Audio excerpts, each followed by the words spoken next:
significance doing an advisory opinion from the International Court of Justice.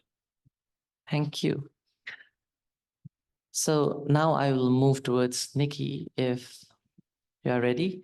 So what do you foresee as future trends in climate litigation on the basis of what you have seen in 2023? And how might legal strategies evolve?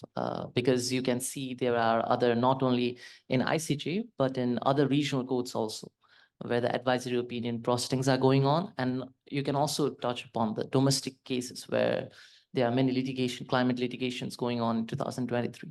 So what do you have to say about it? Sure, thank you. Thanks for the question. It is indeed a rather broad one, so I'll just touch on a few things and hopefully we'll be able to come back to them in the course of the conversation. I mean, one thing I think to note is that, as many of you will have read in reports like the Grantham Institutes or the Univ climate litigation snapshot reports, that what we're seeing is a massive proliferation of climate litigation. And one of the most important trends to note is just that there are more and more cases in more and more jurisdictions under a variety of different legal theories and regimes. And the proliferation of cases along different lines is in and of itself significant, even before and without the rulings in those cases, because it reflects the reality that as more and more people are harmed by climate change, those people will do what other victims of harm have always done, and that is turn to the courts, among other places, for remedy and justice. And it also reflects the fact that climate change, its causes and its consequences and responses to it touch on almost every aspect of the economy of society in all countries. And so that there are existing obligations under a variety of different sources of law that compel not only states to take action and to refrain from action that is continuing to drive the climate crisis, but also business enterprises, corporations, to do their part. So just noting as one major point that what we're seeing is this rapid evolution and leapfrogging. The fact that there are cases happening around the world means that lessons are being learned across jurisdictions, both in terms of legal theory development, in terms of evidence that's being brought to bear, and in terms of the rationale that cases are using. So we're seeing the law progress faster in the area of climate litigation than we have in some other areas in the past, even though many often draw the comparison to tobacco litigation. Much of that happened in one country, dominated by the United States, although not exclusively. But here we're seeing a lot more countries involved in jurisdictions. So we have the benefit of a plurality of perspectives from courts. And just to touch on a couple other forward-looking directions, we're seeing also not only a focus on backward-looking accountability, looking at what states or corporations have done through their cumulative emissions to contribute to existing climate harms, but increasing cases that are seeking to shift and influence and compel the action of states and corporations to align their conduct with what science requires. And that means a rapid phase out of fossil fuels, the primary drivers of climate change, a halt to the expansion of oil, gas, and coal production and dependence, and a rapid halt to deforestation. So we're seeing cases that are seeking injunctive relief as well as ratcheting up the ambition of commitments. We're also seeing that the cases are being brought against a wider array of actors, not just fossil fuel companies, but other financial institutions. We saw the first case filed against a commercial bank earlier this year under BNP Paribas.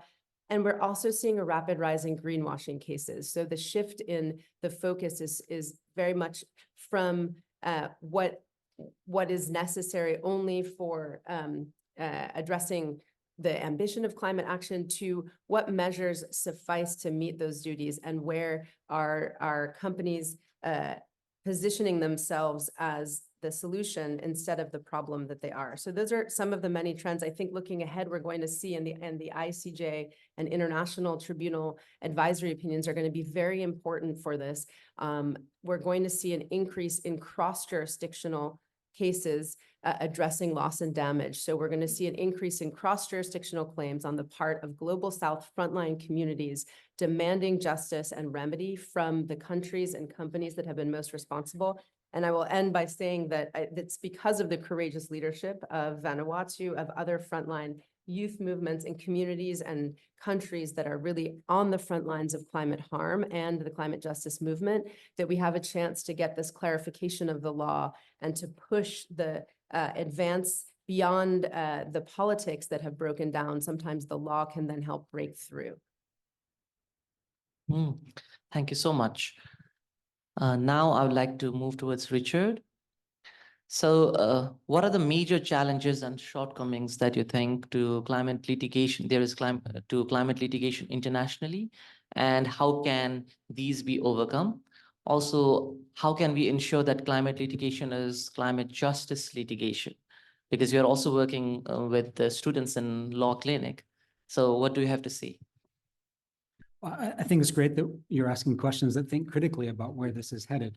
And as I thought about your question a bit, what jumped to mind at first is this proliferation of climate litigation is inherently not a coordinated exercise. And so that's a shortcoming. I mean, let's be honest, some pieces of it are coordinated. Some of the youth atmospheric trust cases, the advisory opinion cases, that's coordinated. But the thousands upon thousands of cases are happening in global contexts where we have nuanced differences in the people involved, the legal theories that are being invoked. I mean, we just threw stuff at the wall to see what happens. My first reaction to that reality is that actually is climate justice, right? Addressing that nuance and creating avenues for people to do place-based litigation actually is an exercise in justice. I think that portends well. But there are dangers. We can think about the request for 3 simultaneous advisory opinions. If those 3 opinions are misaligned, or even if they're aligned, but one is stronger than the others, there's a risk that we will take as a takeaway, we will take the lowest common denominator going forward. That's one challenge that I see. A second challenge that I see relates to narrative. We know that litigation is a powerful way to introduce narrative. But as lawyers, many times we're introducing the narrative that is most dire. And I think that has a role in climate litigation and in the climate story writ large. But I'm not sure that's the most powerful narrative. I think socially, the most powerful narratives are the bright spots, the bright spot advocacy. We know that works from social psychology. And I don't know there's a role for bright spot advocacy in litigation until you win a case. And so we may be telling a pretty poor story for quite some time until there's more momentum behind the cases. And then the third, well, actually, I want to say more about that quickly. The narrative that I'm seeing actually concerns me greatly. And I'm not suggesting we should do another narrative in litigation, but the narrative is, this is a massive problem. How will we ever solve it? The justice implications are like none we've ever seen before. And we all have to sacrifice to solve it, right? You only go to court if there's a huge problem and somebody has to lose in court. And I think that the idea that solving climate change inherently involves sacrifice is wrong. I mean, I see solving climate change means we come up with energy systems that are more fair, more healthy, more sustainable, right? This all to me sounds like it's a step in the right direction. That's not a sacrifice. So that's the piece of the narrative that I think we should be most careful about, nuancing as we go in litigation. And then the last challenge is one that I think we can all relate to in this room. And how do we keep up with it all? I've been at the COP this week and I've learned about cases that everybody else seems to know about. And I looked to my students and we said, how did we miss that? And that's why I'm so appreciative of groups like, well, actually, I think everybody up here, the organizers of this event, World's Youth for Climate Justice, Pacific Islands Students Fighting Climate Change. Sometimes I think these initiatives can feel like, well, we're not in the courtroom, we're not fighting the fight. But keeping us all paddling in the same direction is a really important thing to do. And I think that might be the biggest solution to these challenges amongst all of them, is to add a bit of coordination back into this proliferation.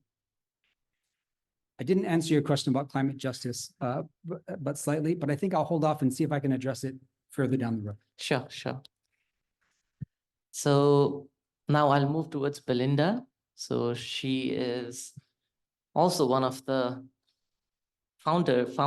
founding member who was there in this campaign. So Belyndar, you were part of the CCJ-AO campaign from the very beginning. And for those in the room who do not know the background of CCJ-AO, can you tell us a little bit about the story of how this case came to be? Yeah. Thank you, Prajul. So Yeah, so we started back in 2019 in a classroom. So this campaign started from a classroom in Vanuatu at the University of the South Pacific. And we started on March 2019, where it was founded by 27 law students, which was part of their assessment. And it was part of the assessment where they had to look on what was the best tool that we can use to fight against the climate crisis that we are facing. So when they do their assessment, they were to look on one of the best tool, and that was, they have seen that seeking an advisory opinion from the International Court of Justice is seen as one of the best legal tools that can be used. And so they, apart from that, we've wrote letters. The students, they've wrote letters to various island states, and they had the chance to meet with the Vanuatu foreign minister at that time, who was Honorable Ralph Regenvanu, who's currently the Minister of Climate Change. And it was him who helped the students to share their campaign. From that, we worked towards the PIFs, and we got an endorsement from PIFs, which led us to the UNGA, where earlier this year we achieved a huge milestone, actually, which our campaign was endorsed by all the states from a unanimous vote, right? And now we're here campaigning to make sure that states submit a strong written submissions, a progressive and ambitious one that actually that includes intergenerational equity and human rights in their submissions. So that is why we have a good group, a very great group of young people, amazing leaders that are here working so hard to make sure that we achieve that, and our governments actually submits their written submissions early next year. So that is basically our short story about the campaign. Thank you so much. Thank you to all the Pacific students for the initiative. Now, I think we are short of time, so I would immediately move towards the second round of questions. And if we have time, then we will take questions from audience. So I would again like to start with Malcolm. So what is the role of small island states and climate vulnerable states and those championing for a human rights-based approach to climate justice? So what do you have to say about this? Yeah, thank you for the question. I think for small island states, it's very much being the moral authority in some way, given our disproportionate way that we're impacted. We're in a way sort of the canary in the coal mine, excuse the pun, but you know, with whatever little changes in the graduations, particularly as far as the aspirations or what we're signing up to, and if we're not being committed to that, then those particular impacts adversely affect the small island states. So it's having to, you know, raising and elevating and amplifying that particular message within the international community as far as our disproportionate impacts is concerned with climate change, and ensuring this accountability is something that small island states very much play an influential and critical role within the international global diplomacy. And we're very much proponents of this whole human rights based approach in addressing climate change and ensuring there's more urgency and more, I guess, ratcheting up the way we have to deal with this whole climate crisis. Thank you. Thank you so much. And I would again like to thank Vanuatu for the leadership that they have taken for this movement. I think it is praiseworthy from all of us. Thank you so much. Now I would like to move to Nikki. What roles do courts play in advancing climate justice in 2023?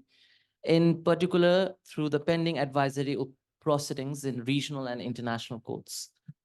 So you can also include about ITLOS if you want. Yeah. Sure.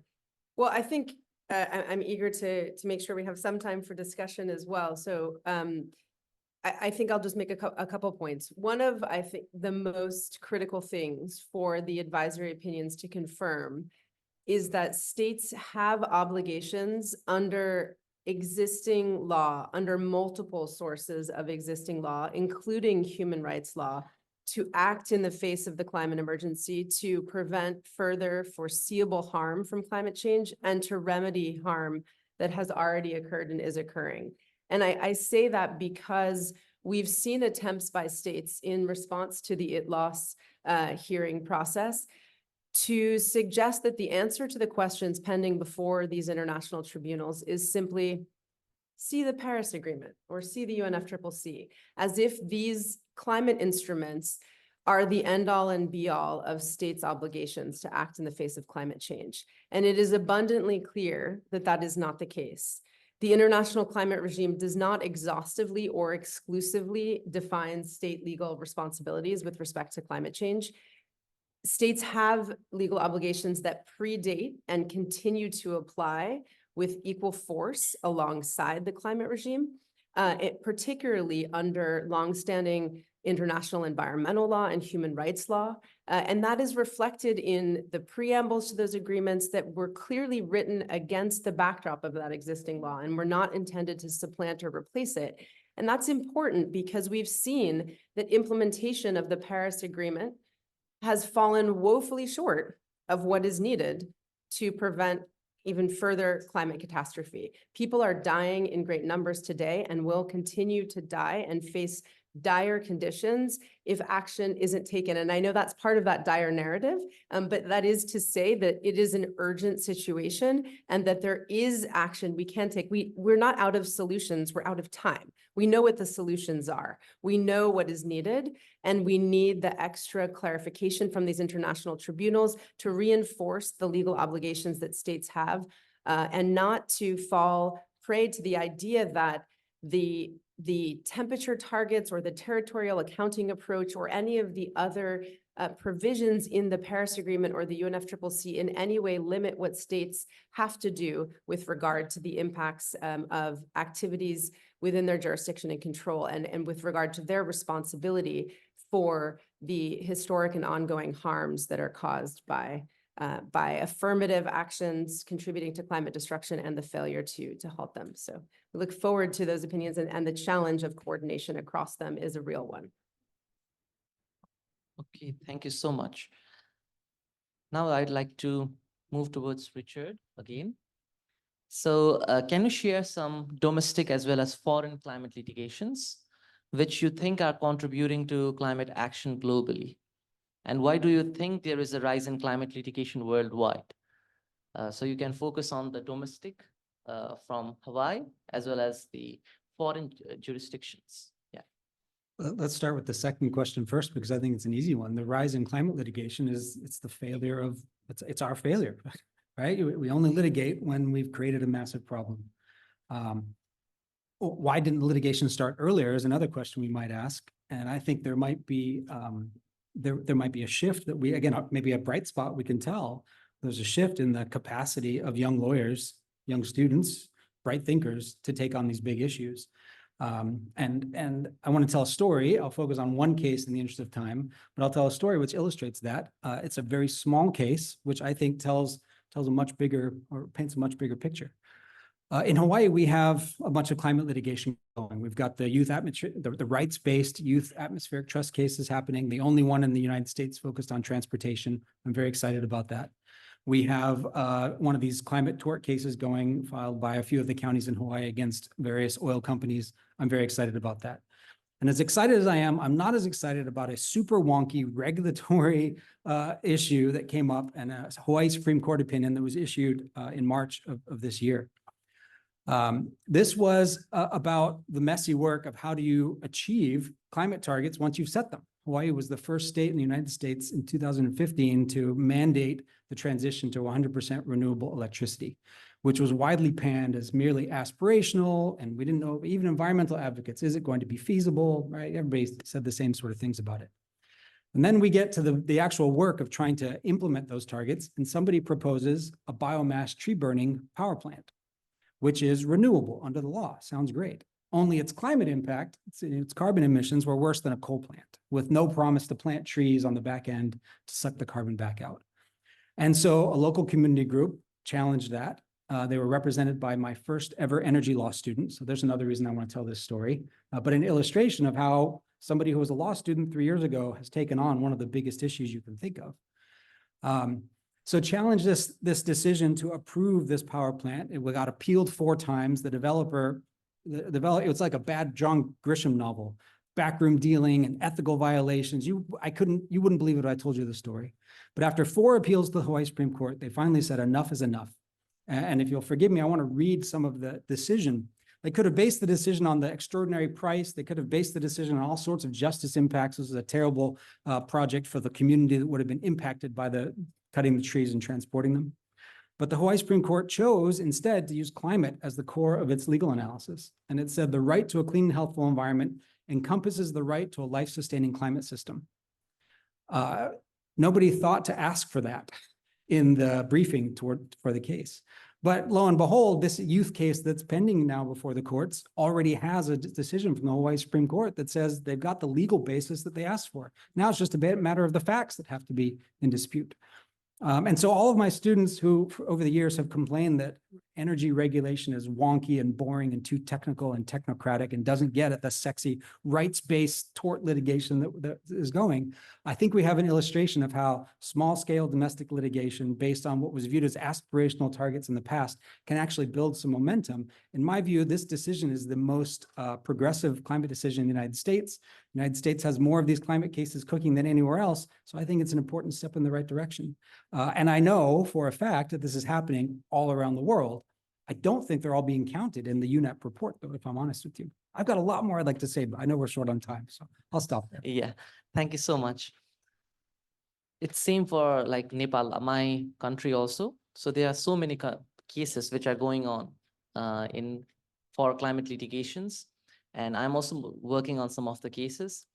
So there are so many cases right now going on in many countries, which we don't know. Now I would like to move towards Belyndar again with the last question. What is the role of climate justice and civil society participation in these proceedings?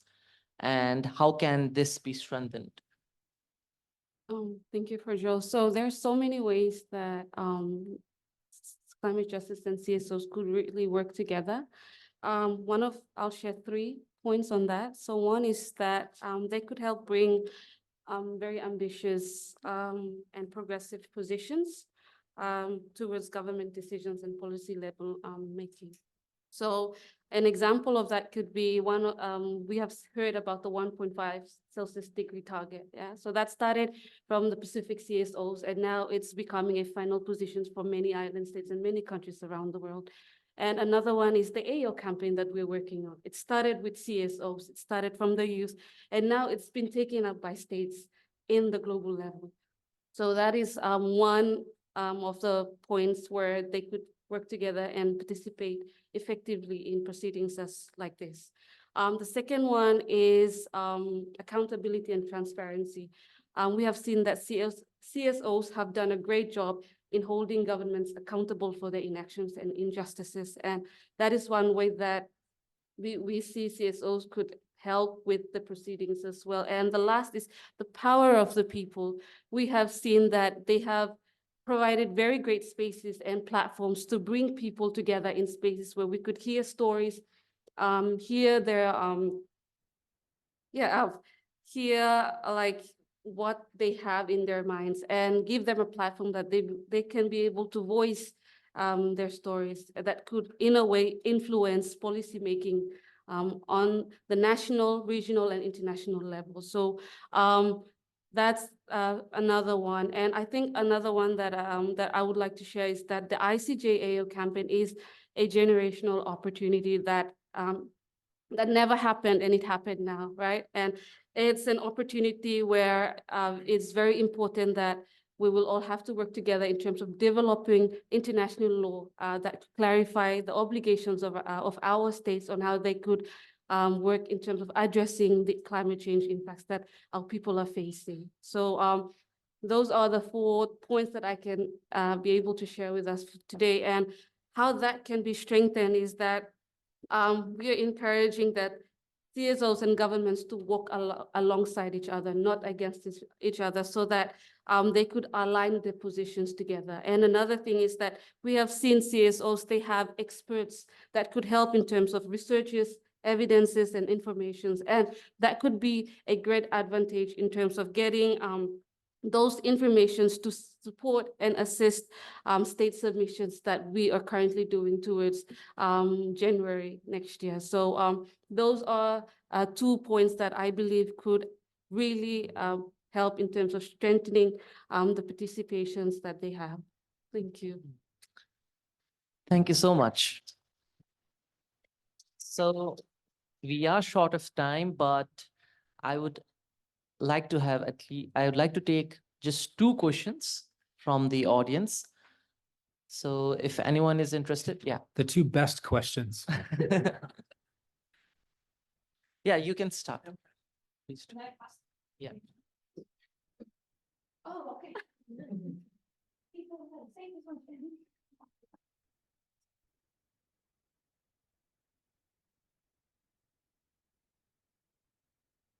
Thank you very much. I'm Camille Martini from Laval University in Quebec and Aix-Marseille in France. So I had 2 questions, so I guess they count as one. I'll be very brief. The first one is to Professor Wallsgrove. I think you wanted more airtime, so my quick question is, it's very hard to bring constitutional claims in the US, like climate change litigation in the US. How can you bring the Hawaii outcome on that specific constitution and state constitution and bring it to advance climate change litigation in other US states? Do you have ideas you wanted to share or reflections? And the other question, I don't know if you have time to answer, but I think you're all well aware of the risks of the advisory opinions ongoing, and that in the end it could advance or be a step back in the recognition of rights in the courts are not as forthcoming as one would get. Like, so being aware of those risks, how do you try to mitigate them in the proceedings? Like, what argument can you use to make sure it's not like what we get at COP negotiations sometimes, where it's like the lowest denominator you can have, or just going back to the treaty itself and not pushing it forward? Thank you. Sorry, I was long, but thank you so much for that panel. It was amazing.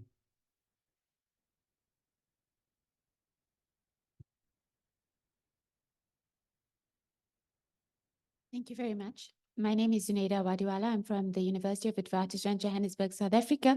My question also to you, Professor. You mentioned very briefly, you just touched on that all climate litigation is not reported and accounted for in the UNEP 7 2023 report. And I just wanted to know, why do you think that is? I have a guess of my own. And how can we improve on that? Thank you.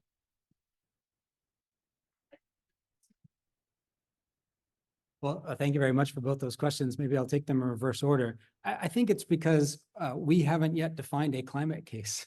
And the example I gave you, I don't think that was a climate case necessarily. It was a climate case in the eyes of the plaintiffs. It wasn't a climate case in the eyes of the defendants or the regulators. And the plaintiffs got to define the narrative, and the court adopted it as a climate case in the end. And so we're tracking cases when they're filed, not when they're decided. I think that's why not all of these cases are listed.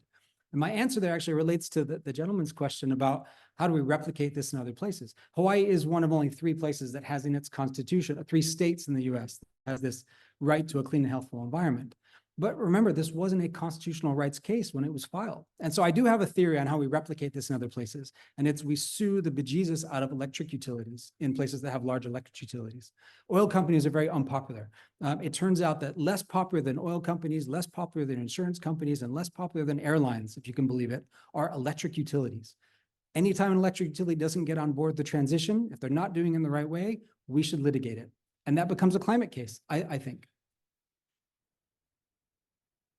Okay. So thank you everyone thank you to both of you for your questions, and thank you to the panelists for the wonderful insights. So before that, we were also going to have Payam Akhavan as one of the panelists, but he had to leave. So he has sent a message to the audience. If I could request Cynthia to read the message from him. Yeah. Could you introduce Payam?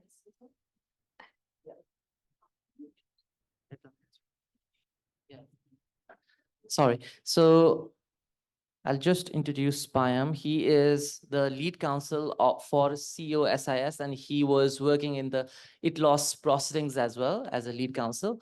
So I think, yeah, Cynthia, you. All right, so I think this message is a good way to end this very great panel. And so I'll read it out. I sincerely regret that because of some confusion about scheduling, I am not able to join you in person this afternoon. But I wanted to share with you just how proud and encouraged I am by your vision and commitment to a better world and a better future. Despair is for the weak and hope is for the strong. Our values are put to the test exactly when despair makes us want to give up. But there is no time for that because the future of humankind is at stake. The real revolution is always from the grassroots.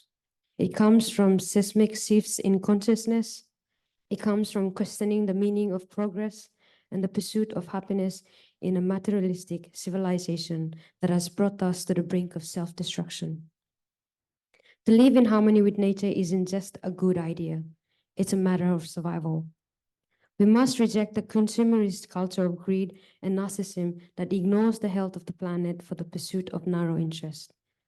We must reimagine the world for future generations and seize the historic opportunity to make a big difference. I leave with you these words: youth can move the world. Thank you. Thank you so much. Thank you to Payam and to Cynthia.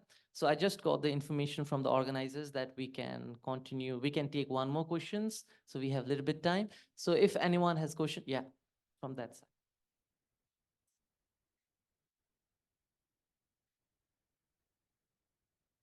I've never been in a session before that got an extension granted to it. This Praswell's good work. Special dispensation, clearly. Hi, my name is Bushra Ahmed. I'm a litigator and I've been a litigator for about 20 years. And so kind of this area of law is fascinating. Your panel was fascinating.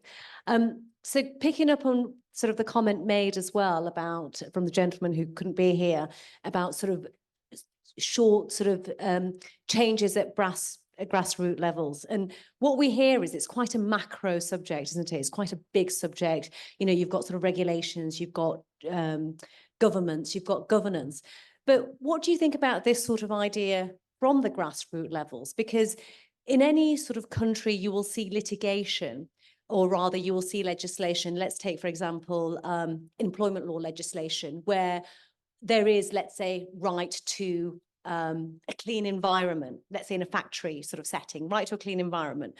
Or let's say from a sort of a constituent's perspective in a borough wherein they've got right to, let's say, clean air. That clean air is because nobody's picking up their garbage, for instance. So what about litigation of that sort of nature? Would that amount to, let's say, climate change litigation, not on a macro level, on a micro level? And is that the sort of kind of litigation that might create bigger change, for instance, on a macro level?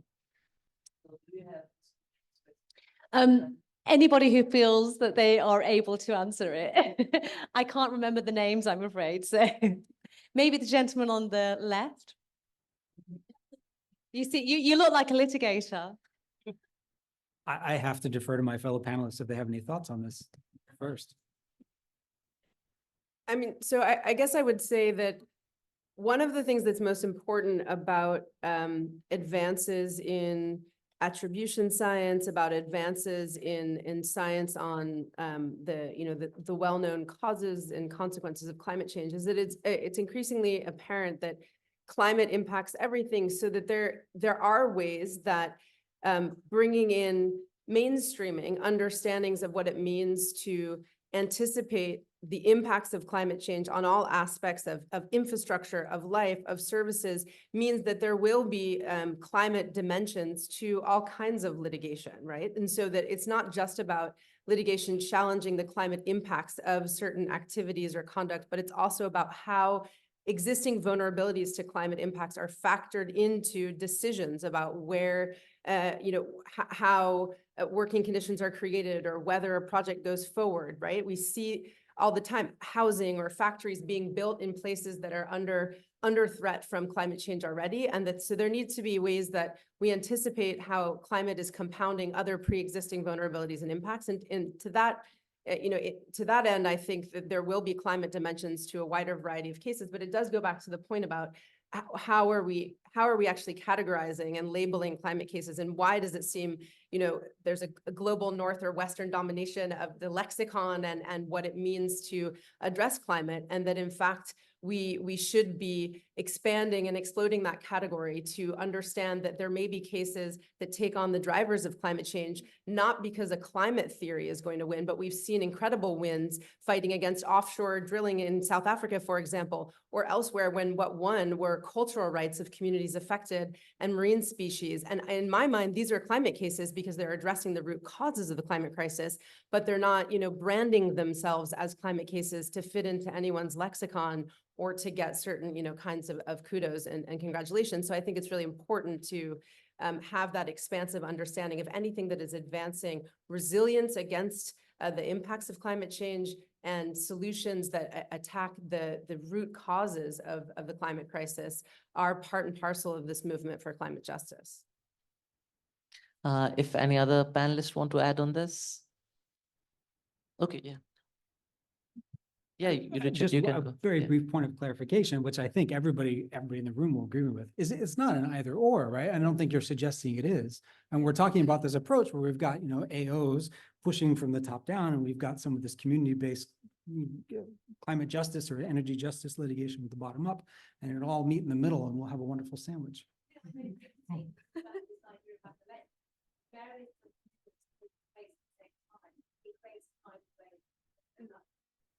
and also that it doesn't necessarily need some sort of formalized regulatory climate change framework. You can actually be packaging into, let's say, employment law legislation, or regulatory legislation, or a talk to legislation. So I think, that's really helpful. Thank you so much. So before we end, I would request the panelists to give closing remarks, each of you, and like if you have any message for the youths who are here to take something from this session. So you can, I think I'll start with Belyndar this time. So yeah, you can just give your closing remarks and some points which you think the youths from this session can take forward. Yeah. Thank you, Prajol. So I think my closing remarks will be, like all of us, we have that ability to make a change.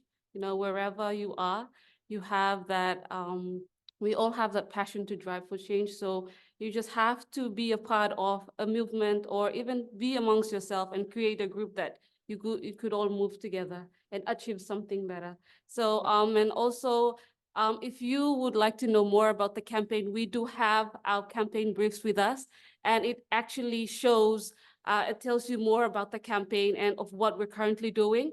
And so we have 3, we have just launched them this year, and it's called the Youth Climate Justice Handbook. And with here, we have a team that has those handbooks with them. So you could reach out to them, and they could also help explain it to you. And if if you want to be a part of the campaign, you are most welcome. We have amazing leaders that are here to help you.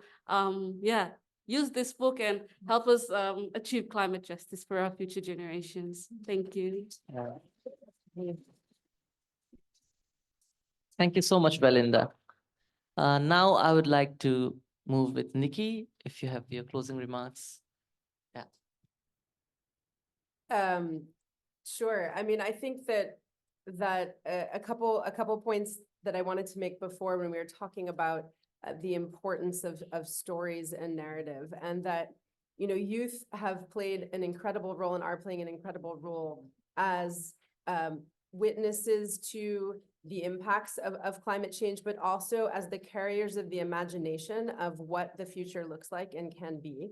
And I think it's really critically important that we of the older generations are not, treating youth as tokens in settings, but actually allowing you all to define the conversations and to define the stakes and to really listen to the solutions that you are putting forward, because I think they're incredibly insightful and creative, and it is not your burden to carry alone to deal with this situation that my generation and those before us have created, but that we work together to think through ways to envision a world for present and future generations, and that telling those stories of the lived reality of the fear of the future and the vision for those future generations is important at all levels, even at the International Court of Justice, which many describe as a conservative court, which is addressing an abstract issue of law. We know from past cases, from the Chagos case, from others, that actually having the story and the faces and the realities of people in the room when the judges are contemplating these issues will have an incredible impact. And I think that I have been blown away time and again by the statements I hear and the ideas I hear from youth around the world who are living and breathing this reality and envisioning what the future could look like in ways that I never could. And so I really just look forward to working hand in hand through processes like these cases, through the Future Generations Tribunal, which is another initiative going forward, and really helping to envision that with the proximity that youth have to future generations, as a colleague said earlier today, what it means to live with those 7 generations in mind and to make decisions and to compel our institutions to decide that way too. So thank you. And I look forward to working with you and learning from you for years to come. Thank you so much. Richard, your closing remarks? Sure, this one's easy. In my failed attempt to stick to the 3 minutes, I left a lot out in my notes. And so I will share with you not my own words, but the words of Justice Edens in the case I mentioned to you. Amongst the other things he said, I'll quote it, "The right to a life-sustaining climate system is not just affirmative, it is constantly evolving. Yesterday's good enough has become today's unacceptable." Justice Edens, yeah. Thank you so much. And last but not the least, Malcolm, if you can give your closing remarks. Yeah, thank you very much. I'm very much inspired by my other panelists' closing remarks, so it's a hard act to follow. But I'd like to firstly applaud the efforts of the PISFCC. You've been very inspirational and setting the scene in terms of transforming this whole space as far as international law and climate diplomacy is concerned. My ask to the youths is present here is to approach your government, ask them and demand what are you doing about participating in this whole ICJ campaign, because this is something that will shape your futures, and you're in the driver's seat. So I think the youths have a very instrumental role to play in transforming and reshaping how we go about doing development, and as well as achieving our own sustainable development goals. But otherwise, hats off to everyone involved in this whole initiative. Thank you very much. Thank you so much. Thank you to all the panelists for the wonderful insights. Let's give a big round of applause for all of them.